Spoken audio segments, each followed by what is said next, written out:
think if I was eating it in a restaurant, I'd find it intriguing. It's sort of almost cutting edge in its own sort of way. I quite like that.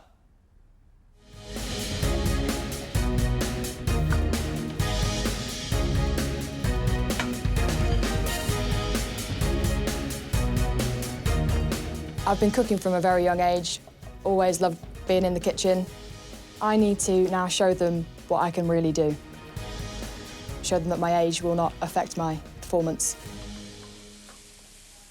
What are you cooking for us? So I'm doing pan-fried lamb with different textures of cauliflower. I've also got a red currant jus and with a potato fondant.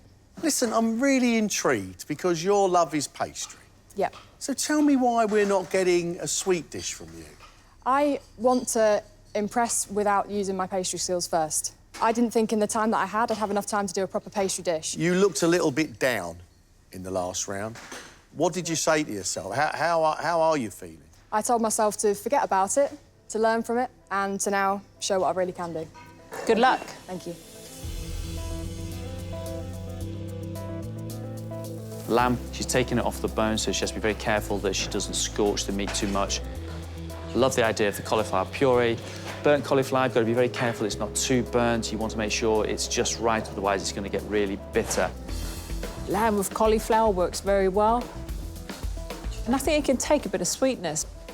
But I'm not sure the red currant jus is the one that you want to add into this dish. Only thing I have to prove today is that my food tastes great and looks great, and that I can do great things using very simple and humble ingredients. Hey, Aviv, how are you doing? I am better now, thank you. What are you going to be making for us today? I'm going to be making a tenderloin of lamb, seasoned with Ras El Hanout, Moroccan spice mix, garnished with a bit of lamb sweetbreads, and a salad made of chopped lamb kidneys, Jerusalem artichoke puree, and it's going to be finished with the lamb jus. What's the inspiration behind the dish? My father is a meat supplier back in Israel, and he used to take me to this like real meat restaurant, and they have the most amazing lamb sweetbreads on a skewer, and this flavor is like in my palate for the rest of my life.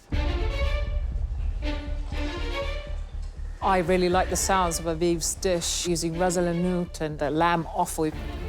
The lamb sweetbread needs to be cooked just right. Jerusalem artichoke needs to have the maximum amount of flavour. It needs to be smooth and velvety. If I had anywhere to be concerned, is possibly the use of the red wine.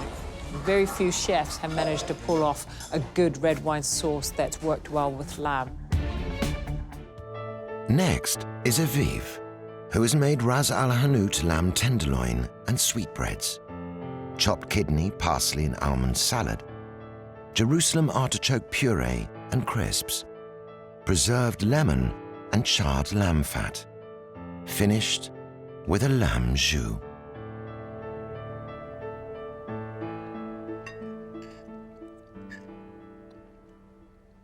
You've packed a lot into this dish. You've got good lamb cookery. The sweetbreads are very nicely cooked. Didn't think the lemon would work with lamb and sweetbread, but it does because you've brined it. I think if I was eating it in a restaurant, I'd find it intriguing. It's sort of almost cutting edge in its own sort of way. I quite like that.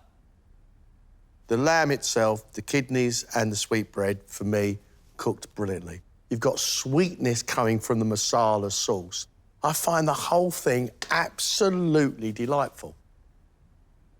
The sweetbread is my favourite thing on this plate. Also, I really enjoy the confit lemon.